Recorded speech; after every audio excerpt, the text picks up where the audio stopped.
సుమన్ టీవీలో మీ business promotions కోసం ఈ కింది నెంబర్ను సంప్రదించగలరు.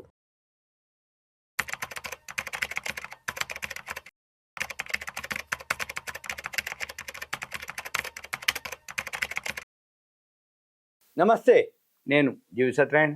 ఈరోజు ఈ వీడియోలో ఈపీఎఫ్ఓ 3 వర్షన్, రోబో 1, 2 అట్లా వర్షన్ వస్తాయి కదా. ఇప్పుడు ఈపీఎఫ్ఓ ఎంప్లాయీస్ ప్రావిడెంట్ ఫండ్ ఏదైతే ఉందో దానికి సంబంధించిన 3rd వర్షన్. అయితే దానికి సంబంధించిన వివరాలు ఇప్పుడు దీంట్లో చెప్తున్నాం. అయితే దానికి సంబంధించినటువంటి మంత్రి మన్సుఖ్ మాండవీయ గారు ఈపీఎఫ్ఓలో చాలా మార్పులు వస్తాయని చెప్పడం జరిగింది. దీన్ని ఉద్యోగుల భవిష్య నిధి సంస్థ, ఎంప్లాయీస్ ప్రావిడెంట్ ఫండ్ ఆర్గనైజేషన్, దీంట్లో డిజిటల్గా చాలా మార్పులు రాబోతున్నాయని చేయబోతున్నాము, ఏర్పాటు చేస్తున్నాము అని చెప్పేసి కేంద్ర కార్మిక శాఖ మంత్రి గారు మన్సుఖ్ మాండవీయ గారు తెలపడం జరిగింది. ఈ ఈపీఎఫ్ఓలో 3 వర్షన్, ఇది 1, 2, 3, ఈ 3rd వర్షన్. దీంతో ఈ 3rd వర్షన్ తోటి 9 కోట్ల మంది చందాదారులు, ఎవరైతే ఈపీఎఫ్లో ఉన్న ఎవరైతే చందాదారులు ఉంటారో వాళ్ళందరూ 9 కోట్ల మందికి ప్రయోజనం చేకూరుతుందని, మే లేదా జూను, ఇప్పుడు మనం ఏప్రిల్లో ఉంది అంటే ఇంకో 1 నెల 2 నెలల్లో దీనికి సంబంధించినటువంటి కొత్త వర్షన్ని అందుబాటులోకి తీసుకువస్తున్నామని చెప్పడం జరిగింది. అయితే దీనికి సంబంధించినటువంటి పీటీఐకి ఇచ్చినటువంటి ఒక ఇంటర్వ్యూలో ఈ విషయాల గురించి చెప్పడం జరిగింది.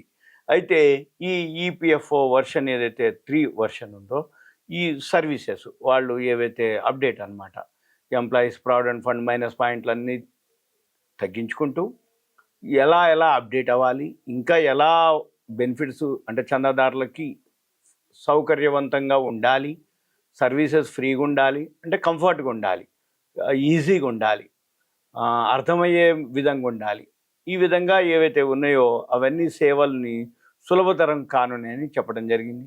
అయితే దీంతో ఆటో క్లెయిమ్ సెటిల్మెంట్లు, అంటే మనుషులు మాన్యువల్గా ఆఫీసుల చుట్టూ తిరగటాలు, రేపు రా మాపు రా అనటం, మంచిది అనటం, సర్వరు డౌన్ ఉంది అనటం, సెలవులు అని చెప్పటం, లీవ్ అనటం, ఇవన్నీ లేకుండా రాబోయే రోజుల్లో మనము ఆటో క్లెయిమ్ సెటిల్మెంట్లు, డిజిటల్ కరెక్షన్లు, ఏమన్నా మాడిఫికేషన్స్ కానీ కరెక్షన్స్ కానీ, తర్వాత ఏటీఎం ద్వారా విత్డ్రాలు కూడా ఫెసిలిటీస్ అన్నీ కూడా రాబోయే రోజుల్లో ఉంటాయి 3rd వర్షన్లో అని చెప్పడం జరిగింది. అంటే ఆటో క్లెయిమ్ సెటిల్మెంట్లు, డిజిటల్ కరెక్షన్లు, ఏటీఎం ద్వారా విత్డ్రాలు.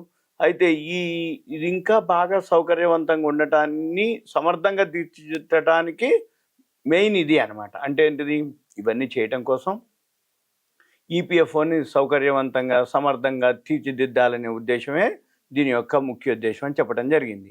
అయితే దీంతో ఏంది, క్లెయిమ్లు అనుకోండి, కరెక్షన్స్ అనుకోండి, ఈ కరెక్షన్ల కోసం ఫారాలు నింపటాలు, ఆఫీసుల చుట్టూ తిరగటాలు, ఈ ఇబ్బందులన్నీ ఈ కొత్త వర్షన్లో ఉండవు అని చెప్పడం జరుగుతుంది, తొలగిపోతాయని అర్థం. ఇవన్నీ కూడా అని మాండవీయ గారు తెలపడం జరిగింది. అయితే దీంతో ఏమవుతుంది, ఫాస్ట్గా సెటిల్మెంట్లు జరుగుతాయి. అయితే డబ్బులు కూడా డైరెక్ట్గా సెటిల్మెంట్ అయిపోయినాక వాళ్ళ బ్యాంక్ ఖాతాలోకి జమ అవ్వటం జరుగుతుంది. ఇప్పుడు ప్రస్తుతం 27 లక్షల కోట్ల విలువైనటువంటి నగదు నిల్వలు ఉన్నాయి ఈపీఎఫ్ దగ్గర, 27 లక్షల కోట్లు. అయితే ఈపీఎఫ్ ఈ మొత్తానికి ప్రభుత్వం ఏంటిది హామీ ఇస్తుంది, అంటే ఎంప్లాయీ ఎవరైతే ఉన్నారో వాళ్ళ పెట్టుబడికి హామీ, అంటే చందాదారులుగా వాళ్ళ యొక్క సొమ్ముకి హామీ, ప్లస్ ఈ పైసలు ఏవైతే ఉన్నాయో దాని మీద 8.2% వడ్డీని ఇవ్వటం జరుగుతుందని, అంటే ఇప్పటి వరకు ఇస్తున్నారు అనమాట అది.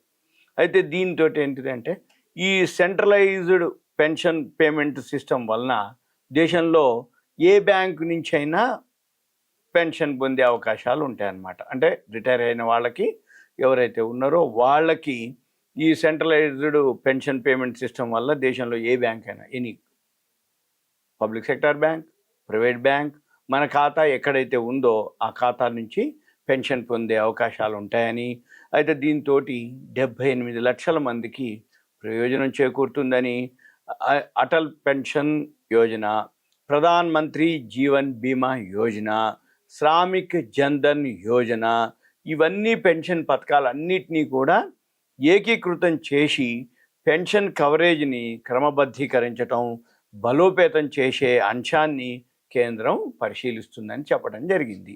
అంటే ఏంటిది, అటల్ పెన్షన్ అంటే ఆయన పేరుతోటి ఒక పెన్షన్ యోజన, ప్రధాన మంత్రి పేరుతోటి జీవన్ బీమా యోజన, తర్వాత శ్రామిక్ జన్ధన్ యోజన, ఇలాంటి పెన్షన్ పథకాలన్నింటిని కూడా ఒక్కసారికి ఏకీకృతం చేస్తారు అన్నట్టు. దాంతో ఏమవుతుంది, ఈ పెన్షన్ ఏవైతే ఉన్నాయో అన్నీ కూడా కవరేజ్ అయిపోయి బలోపేతం అయితే అనేది కేంద్రం పరిశీలిస్తుందని చెప్పడం జరిగింది. ఇవన్నీ కూడా ఒక నెల 2 నెలలు, ఇప్పుడు ఏప్రిల్లో ఉన్నాం, మే జూన్ వరకు అనుకోండి, 2 నెలల్లో అయితే ఏదున్నా మళ్ళీ అప్పుడు అప్డేట్ అయినాక మళ్ళీ నేను మీకు మళ్ళీ ఒకసారి అప్డేట్ చేస్తాను మీకు. ఇదంతా మీకు ఒక అవేర్నెస్, ఎడ్యుకేషన్, ఇన్ఫర్మేషన్ మాత్రమే ఈపీఎఫ్ గురించి. Thank you. సెలవు.